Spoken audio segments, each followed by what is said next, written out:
flavonoids are a big part of my love affair with nature. Um, uh, I I really uh, fell in love with flavonoids when I was at Bastyr studying naturopathic medicine. Had a great professor, Ed Madison, and just looking at the wondrous ways in which these chemicals work in our body. There are over 8,000 flavonoids that have been identified chemically, and these plant pigments are responsible for many of the medicinal effects of medicinal plants, from ginkgo, St. John's wort, bilberry, blueberry, pomegranate, berries in general. And what we know about these compounds is they are nature's biological response modifiers. What that means is they modify our response to the environment, and they are extremely pharmacologically active. But nature has a way of making sure that they're under control. It's really kind of a miracle when you look at it. So let's say that this is a flavonoid, and when we ingest a flavonoid, it is quickly bound to another molecule. I'm going to grab a paper clip.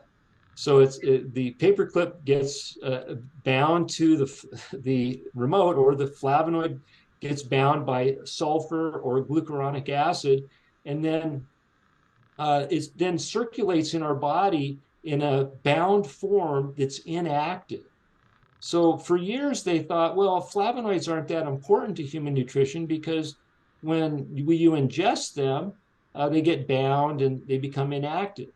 Well, uh, naturopaths have always believed that nature has a way of providing the benefits of these flavonoids. And so it was discovered that in areas of inflammation or damage or low mitochondrial function, cells start secreting a compound called glucuronidase. And what that enzyme does is it breaks that bond and it frees up that flavonoid that then gets transferred into the cell. And they did a really interesting study in Spain a few years ago that proved this concept. And what they did was they took cells and they damaged their mitochondria, and they showed that when they damage that mitochondria, it causes the cell to release that glucuronic acid that broke the bond between the flavonoid and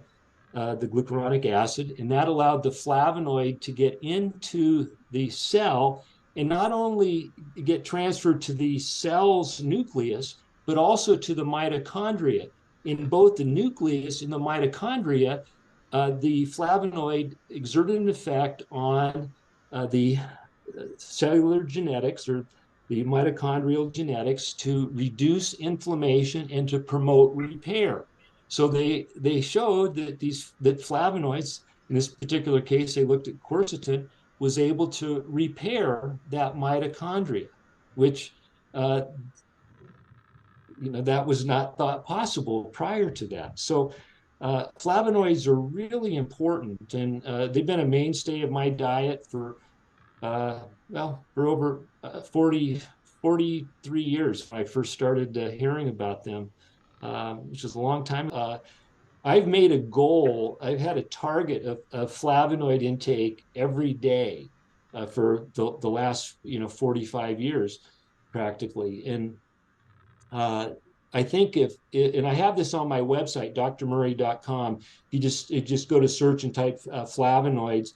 I have an article in there, and I talk about them being superfoods and how to calculate your dietary intake. And I give you an idea of what my targets are through diet and supplementation. But when we talk about superfoods, we're really talking about foods that are really rich in flavonoids. Why is cacao or dark chocolate so important? Well, it's the flavonoids. What about berries? What about pomegranate? What about green tea? What about St. John's wort, ginkgo, grapeseed extract? It goes on and on and on. It's these flavonoids, and there are different types of flavonoids, but they all share some common features. And one of the most important features that they share is an ability to improve mitochondrial function.